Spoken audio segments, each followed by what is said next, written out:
এদেশে আমরা ভাড়াটিয়া হিসেবে থাকি না, এদেশের মালিকানা সূত্রে আমরা বসবাস করি। আমার এই কথা শুনে একটা গল্প মনে পড়ে গেল। কয়েকদিন আগে এই যে জিঞ্জিরায় ওই কেরানীগঞ্জের এক মসজিদের ইমাম একদিন এসে আমাকে বলতেছে যে হুজুর, আমার এক মুসল্লি আছে, একদিন এসে আমারে কয় কি আপনার কথা, আগে তো আপনার নাম শুনে নাই, এই গত 1-1.5 মাস মামুনুল হক খুব শুনতেছে। তো আইসা আমাকে বলতেছে যে মামুনুল হক সাহেব এমন ভাবে কথা কয় মনে হয় যে দেশটা ওনাদের, খুব একটা অভিযোগ নিয়ে। তো লোকটা ওই ইমাম সাহেব বলল যে দেশটা ওনাদের মনে হয় ওনার কথায় না? কয় হ্যাঁ মনে হয় যে দেশটা ওনাদেরই। কয় আপনি মামুন সাহেবের পুরা বয়ান শুনছেন? কয় না, 2-4টা কথা শুনি, এমন গরম গরম কথা বলে মনে হয় দেশটা ওনাদের। কয় তাহলে এক কাজ করেন, মামুন সাহেবের একটা বয়ান আছে, একটা আলোচনা আছে উপমহাদেশের স্বাধীনতা যুদ্ধে আলেম সমাজের ভূমিকা, এই আলোচনাটা শুনবেন 1.5 ঘন্টার। 1.5 ঘন্টা আলোচনা কষ্ট করে শুনছে লোকটা, কোনোদিন আলেমুল আমাদের ওয়াজটা শুনে না, আর আমার ওয়াজ তো শুনেই না। তো 1.5 ঘন্টার ওয়াজ শুনছে। আমার ওই 1.5 ঘন্টার ওয়াজের মধ্যে ইতিহাস ছিল 200 বছরের ইতিহাস। আমার ওই 1.5 ঘন্টার আলোচনা ইতিহাস ছিল যখন গোটা ভারতবর্ষকে ইংরেজরা গোলামীর জিঞ্জিরে আবদ্ধ করেছিল, সেই ইংরেজদের নাক পাশ থেকে বন্দিত্ব থেকে মুক্ত করবার জন্য সর্বপ্রথম যেই আলেমের অগ্নিঝরা কণ্ঠে স্বাধীনতার ঘোষণা উচ্চারিত হয়েছিল, সেই নেতা কোন নেতা ছিলেন না, সেই ব্যক্তি কোন রাজনৈতিক নেতা নেত্রী ছিলেন না, তিনি ছিলেন একজন আলেম, তিনি ছিলেন উপমহাদেশের সর্বশ্রেষ্ঠ হাদিস বিশারদ শাহ আব্দুল আজিজ মুহাদ্দিস দেহলভী রাহমাতুল্লাহি আলাইহি, যিনি ফতোয়া দিয়েছিলেন। কি ফতোয়া? ইংরেজদের বিরুদ্ধে স্বাধীনতা যুদ্ধ করা ফরজ। ফতোয়ার মধ্য দিয়ে শুরু হয়েছিল স্বাধীনতা যুদ্ধ ইংরেজদের বিরুদ্ধে। শুরু হলো স্বাধীনতার সংগ্রাম। 1831 সালে বালাকোটের রণাঙ্গনে স্বাধীনতার জন্য যুদ্ধ করলেন, রক্ত দিলেন সৈয়দ আহমদ শহীদ রহমতুল্লাহি আলাইহি। 1857 সালে সিপাহী বিদ্রোহ হলো, শামিলির রণাঙ্গনে রক্ত দিলেন হাফেজ জামিন শহীদ রহমতুল্লাহি আলাইহি। 1920 সালে তাহরিকে রেশমি রুমাল হলো, মাল্টার আন্দামান দ্বীপে কারাগারে বন্দী হলেন শাইখুল হিন্দ মাহমুদ হাসান দেওবন্দি রহমতুল্লাহি আলাইহি। 1927 সালে অসহযোগ আন্দোলনের ঘোষণা আসলো, তারকে মুওয়ালাতের ঘোষণা দিলেন শাইখুল হিন্দ মাহমুদ হাসান দেওবন্দি রহমতুল্লাহি আলাইহি। 1947 সালে ইংরেজদেরকে বিতাড়িত করে ভারতবর্ষকে মুক্ত আর স্বাধীন করা হলো। সেই স্বাধীনতা যুদ্ধে বিজয় করবার পর পশ্চিম পাকিস্তান, পূর্ব পাকিস্তান, মুসলমানদের 2 ভূখণ্ডে স্বাধীনতার পতাকা উত্তোলন করেছিলেন মামুনুল হক সাহেবের বাপের 2 ওস্তাদ।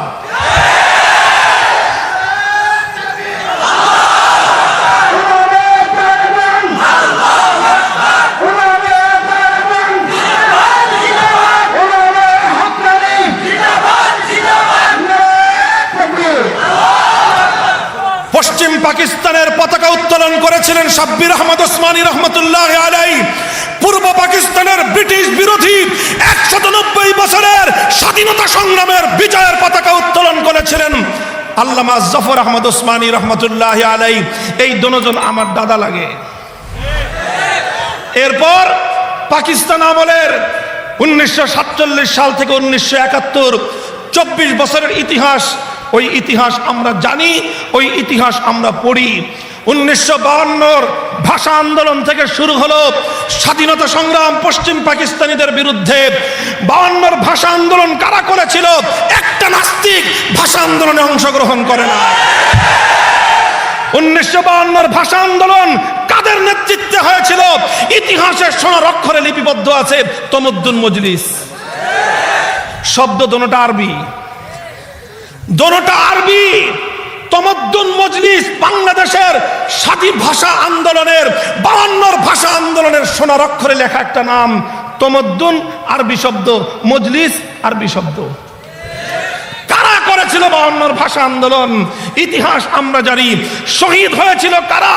আবুল বরকত, রফিকুল ইসলাম, আব্দুল জব্বার, আব্দুল সালাম, 4 জন মুসলমান মায়ের মুসলিম সন্তান বুকের তাজা রক্ত দিয়ে 1952 বাংলা ভাষার মর্যাদা কেড়ে এনেছিল।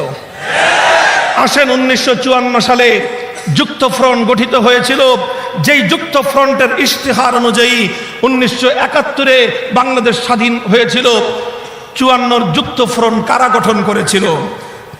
4 নেতা ছিল। 4 নেতা। কয় নেতা? বঙ্গবন্ধু তখনও শীর্ষ নেতার না, তিনি তখন দ্বিতীয় সারির নেতা, ইয়াং লিডার, যুবক। বঙ্গবন্ধুর নেতা ছিলেন হোসেন শহীদ সোহরাওয়ার্দী, শেরে বাংলা একে ফজলুল হক তারা। আর বঙ্গবন্ধু তখনও মূল প্রধান সারির নেতা হননি, তিনি আরো পরে সামনে এসেছেন। এই যে যুক্ত ফ্রন্ট হলো, যেই যুক্ত ফ্রন্টের ঘোষণার ভিত্তিতে পরবর্তীতে 1969-এর গণ অভ্যুত্থান হয়েছিল, 70-এর নির্বাচন হয়েছিল, 71-এর স্বাধীনতা অর্জিত হয়েছিল। সেই 54 যুক্ত ফ্রন্টের 4 নেতার নাম জানেন? 4 নেতার যুক্ত ফ্রন্টের ইতিহাস ছাড়া, এই যে যারা ইতিহাস পড়ো, পৌরনীতি পড়ো, বাংলাদেশের ইতিহাস পড়লে তুমি দেখবা বাংলাদেশের স্বাধীনতার পাকিস্তান আমলের 24 বছরের ইতিহাসের মধ্যে যুক্ত ফ্রন্টের ইতিহাস ছাড়া বাংলাদেশের স্বাধীনতার ইতিহাস পূর্ণ হয় না। যুক্ত ফ্রন্ট কি হয়েছিল? যুক্ত ফ্রন্ট কি জিনিসের নাম? বাংলাদেশের 4টা দল পূর্ব পাকিস্তানের ঐক্যবদ্ধ হয়েছিল। 4 দলের 4 জন নেতা ছিলেন। কারা ছিলেন তারা? 2 জন মিস্টার, 2 জন মৌলবী। 2 জন মিস্টার, কথা বলেন না কেন? 2 জন মিস্টার, 2 জন মিস্টার, 2 জন শেরে বাংলা একে ফজলুল হক, হোসেন শহীদ সোহরাওয়ার্দী।